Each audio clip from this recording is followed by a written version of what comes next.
ባልተጠበቀ ቦታ ተደብቆ የሚገኘው በድንገት አገኘው ብለው ያስቡ። ይህ የህይወት አቅጣጫውን ለዘላለም ሊቀይረው ይችላል።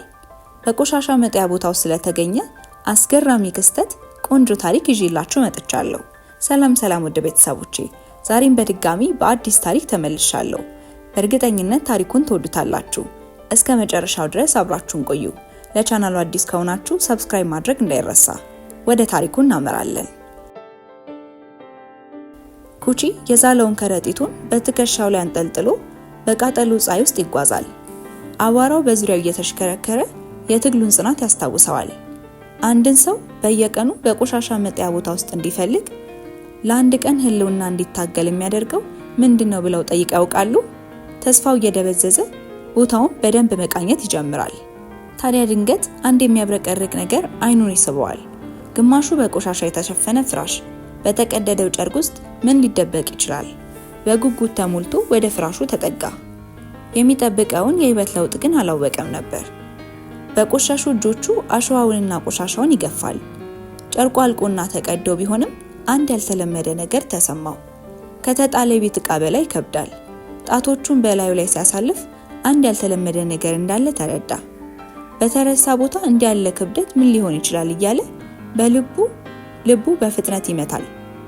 በጥልቅ ትንፋሽ ትንሽ ቢሉ አውጥቶ እጆቹ እየተንቀጠቀጡ የመጀመሪያውን ስፌት ሲቀደው የዶላር ነዶ ይታያል። የታጠፉ የገንዘብ ኖቶች መሬት ላይ ሲበተኑ የካቺ አእምሮ ግራ ተጋባ። በድንጋጤ አይኖቹ ፈጠጡ። ይህ እውነት ነው ወይስ በረሃው የፈጠረው ቅዠት? በሚንቀጠቀጡ ጣቶቹ ይቆጥራል። በመቶዎች ምናልባትም በሺዎች የሚቆጠር ገንዘብ መሆኑን ተገነዘበ። ንፋሱ ጥቂቶቹን ብሮች ሲበታትነው እየሮጠ ይሰበስባቸዋል።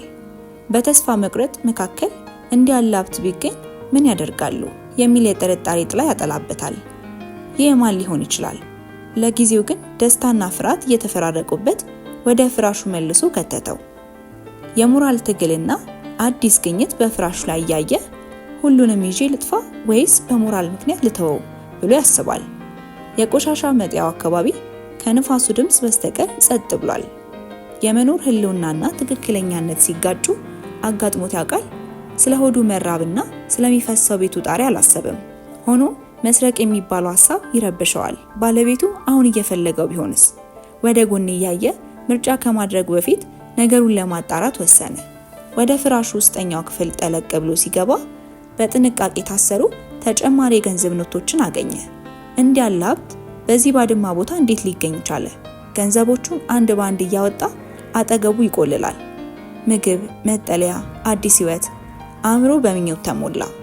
የፀሐይ ብርሃን ረጅም ጥላ ሲያጠላ በላቡ እየተጠመቀ በደስታና በፍርሃት መስራቱን ቀጠለ። ይህ የወንጀለኞች ገንዘብ ይሆን ወይስ የጠፋ ውርስ? በዚህ መሃል ግን ከሩቅ አንድ ሰው እንደሚከታተለው አላወቀም ነበር።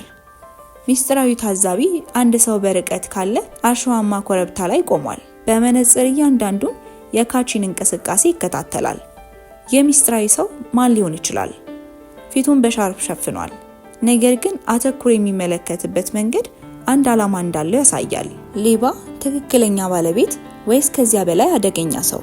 ካቺ አደጋው እየቀረበ መሆኑን ሳያውቅ ፍራሹን መገንጠሉን ቀጥሏል። ንፋሱ የእግር ኮቴ መሰለ ድምፅ ያመጣል። ያ እንግዳ ሰው ከካቺ ሀብት ምን ይፈልግ ይሆን? ታዛቢው ቦታውን አስተካክሎ እየተቃረበ ሲመጣ የካቺ ደስታ ወደ አደገኛ ግጭት ሊቀየር ነው። አሁን መሬቱ ላይ ብዙ ገንዘብ ተዘርግቷል። ቤትን፣ የምግብን ዋስትናና የራሱን ንግድ ሲያልም ቆይቷል። ነገር ግን የኃላፊነት ስሜት ይከብደዋል። ይህ ገንዘብ የተረገመ ወይም ከአደጋ ጋር የተያዘ ቢሆንስ? ላቡን እየጠረገ ቆም ሲል ከአድማስ ባሻገር ያ ጥላ እየቀረበ መሆኑን አየ። ሻርፕ የጠመጠመው እንግዳ ሰው ወደፊት መጣ። በዚህ ምድረ በዳ ይህ ገንዘብ በእውነት የማን ነው? ካቺ ደነገጠ። ልቡም ጠፋ። ከዚህ ሰው መሸሽ አለበት ወይስ መጋፈጥ? አንዱን ነዶ በጥቅል ይዞ በጭንቀት ይርበደበዳል። በሱ ቦታ ቢሆኑ ራሱን ለመከላከል ምን ይላሉ? የእንግዳው ሰው አይኖች ጨካኝ ናቸው። እጁን ወደ ኪሱ ሲያደርግ ካቺ እየተንተባተበ ሊያስረዳ ይሞክራል። ነገር ግን ሰውየው ንግግሩን አቋርጦ ገንዘቡን የደበቀው አሸጋጋሪ የነበረው ሟች ወንድሜ ነው ሲል ይናገራል። ታሪኩ እውነት ነው ወይስ የካቺን እድል ለመቀማት የተቀነባበረ ውሸት? ከሟች ወንድሙ ጋር የተነሳውን የቆየ ፎቶግራፍ አውጥቶ ሲያሳየው የካቺ ጥርጣሬ እየጨመረ መጣ። ፀሐይዋ እየጠለቀች ስትሄድ ሁኔታው ይበልጥ አስፈሪ እየሆነ መጥቷል። ሞራል፣ ምርጫና እውነቱን መፈለግ በእንዲህ ያለ ሁኔታ ውስጥ የአንድን ሰው ባለቤትነት የሚያረጋግጥ ምን አይነት ማስረጃ ያሳምኖታል? የእንግዳው ሰው ድምፅ ረገብ ብሎ ስለ ውርሱ መማፀን ጀመረ። ካቺ በችግሩና በሰውየው ልባዊ ታሪክ መካከል ሆኖ አመነታ። በረሃብና በተስፋ መቁረጥ ውስጥ በኖረበት ህይወቱና በእንግዳው ሰው ቃል መካከል ትልቅ ውሳኔ ከፊቱ ቆሟል። ከሚፈሰው ጣሪያና ከብቸኝነት ሌሊቶች ይልቅ ይህ ገንዘብ የሚሰጠኝን የተሻለ ህይወት ልምረጥ ወይስ ሰውየውን ልመነው ብሎ አሰበ። በትክክለኛው ነገርና በህይወት መቆየት መካከል መምረጥ ቢኖርቡ ምን ያደርጋሉ? እንግዳው ሰው በተስፋና ትዕግስት በማጣት ይመለከታል። ካቺ እውነቱን ለማወቅ ማስረጃ ጠየቀ። ሰውየው ካሮጌ ካርቱን ውስጥ አነስተኛ ደብዳቤ አወጣ።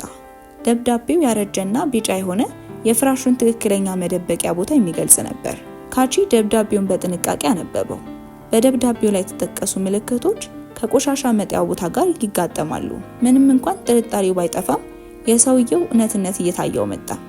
ካቺ ለሰውየው ያለውን ታማኝነት ለመፈተን ጥቂት የገንዘብ ነዶችን ሰጠው። በመካከላቸው ስምምነት ሰፈነ። ገንዘቡን ለመካፈልም ወሰኑ። እንዲህ ያለው ሀብት በረሃብ ውስጥ ካገኘው እንግዳ ጋር ትካፈል ነበር።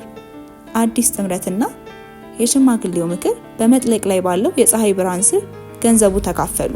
ካቺ የህልሙን መለወጥ እያሰበ ተከዘ። እንግዳው ሰው ግን እያመሰገነ ድርሻውን ለበጎ ነገር እንደሚጠቀምበት ቃል ገባ። በመካከላቸው እምነት ማቆጥቆጥ ጀመረ። ምሽቱ ሲተካ ትንሽ እሳት አነደዱ። በችግርና በጉዳት ዙሪያ የሚያጠነጥኑ ታሪኮችን ተጨዋወቱ። ካቺ ስለ ሰውየው ቤተሰብ መጥፋት ሲሰማ የራሪነት ስሜትም አደረበት። በድክመት ወቅት ሰዎችን የሚያስተሳስራቸው ምንድን ነው? በድንገት አንድ የቆየ ዘንግ የያዙ ሽማግሌ ከጨለማ ውስጥ ብቅ አሉ። ሁለቱም ሰዎች ደነገጡ። ሽማግሌው ስለ ፍራሹ በጥሞና ጠየቁ። ካቺ ስለ ግኝቱና ስለ ክፍፍሉ ነገራቸው። ሽማግሌው ግን ስለ ካርማ ማስተማር ጀመሩ። የገንዘቡ አመጣጥ አጠቃቀሙን ይወስነዋል አሉ። ስለ ተረገሙ ሀብቶችና ስለ ታሪክ ትምህርቶችም ነገሯቸው። ለህዝብ ጥቅም የሚውል ሀብት ካቺ በሽማግሌው ምክር ተነሳስቶ ገንዘቡን ለግል ጥቅሙ ከመጠቀም ይልቅ ለህዝቡ ጥቅም እንዲውል ሀሳብ አቀረበ። እንግዳው ሰውም ተስማማ። ጉድጓዶች፣ ትምህርት ቤቶች፣ ለችግረኞች የሚሆን ምግብ እያሉ ማለም ጀመሩ። ስግብግብነት በዓላማ ተተካ። በቆሻሻ መጣያው አካባቢ የሚሰሩ ሰዎች ተሰበሰቡ። ካቺና እንግዳው ሰው ቀሪውን ገንዘብ ለህዝብ አገልግሎት እንደሚያውሉ ሲገልጹ ተስፋ በሁሉም ፊት ታየ። በሽማግሌው መሪነት ክሊኒክና ንጹህ ውሃ ለማቅረብ ተረባረቡ። ካቺ የመሪነት ሚናውን ተወጣ። ፈተናና እውነተኛ ይቅርታ፣ ነገር ግን ሀብት ሌቦችን መሳቡ አልቀረም። ካቺ አጠራጣሪ ሰዎችን ተመለከተ። ሽማግሌው ስለ ስግብግብነት አስጠነቀቁ። ማህበረሰቡ ግን በአንድነት ቆሞ ሌቦቹን አባረረ። አንድነት አደጋን እንዴት ያሸንፋል? በመጨረሻም እንግዳው ሰው አንድ እውነት ተናገረ።